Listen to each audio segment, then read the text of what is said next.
For many of us, rent was due May 1st, but what happens if you can't pay, and what if you couldn't pay April either? Well, Local 12's Christian Hauser searched for answers for those of you in trouble.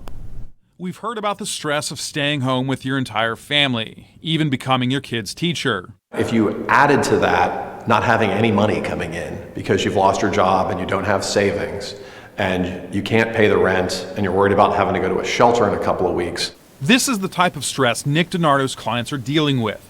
Nearly 28,000 households in Cincinnati and another 23,000 in the county reported being severely cost burdened in 2017. HUD defines cost burden as families who pay more than 30% of their income for housing.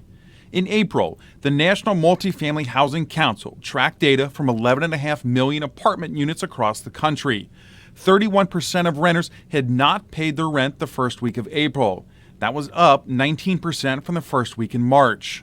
In Cincinnati, that figure is likely to be a little bit higher because we have a higher density of rental property in the city of Cincinnati than the nation as a whole. That means many low-income renters are facing potential eviction. DiNardo says many are still waiting on unemployment or stimulus checks. Legal aid and organizations like St. Vincent de Paul are working to provide limited rental assistance. But the need is far more than the amount of funding that we have right now. Hamilton County's Court of Common Pleas issued an order Friday stating eviction court would not open until June 1st. The U.S. Department of Housing and Urban Development, or HUD, allocated $30 million to help protect the low income in Ohio impacted by COVID-19. So we have a lot of concerns that there's going to be, when the courts open back up, an eviction massacre, crisis, certainly. Eviction Labs, a nationwide database of evictions out of Princeton University, took a look how a global health crisis could cause a national housing crisis. Ohio doesn't have a statewide eviction policy, so it's up to individual counties. Ohio ranks among the 15 worst and was rated a half-star for its COVID-19 housing policies. Prior to the crisis, we did not have enough affordable housing in greater Cincinnati.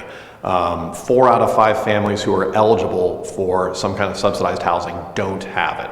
And landlords could still file evictions through March and April, causing a massive backlog. Hamilton County averages between 40 to 100 eviction hearings a day when court is in session. If we don't do something about this, we're going to have our homeless population increasing very rapidly. It's not a viable solution. In Hamilton County, Christian Hauser, Local 12 News. And if you can't pay your rent right now, head to CincinnatiPoverty.com for some more resources.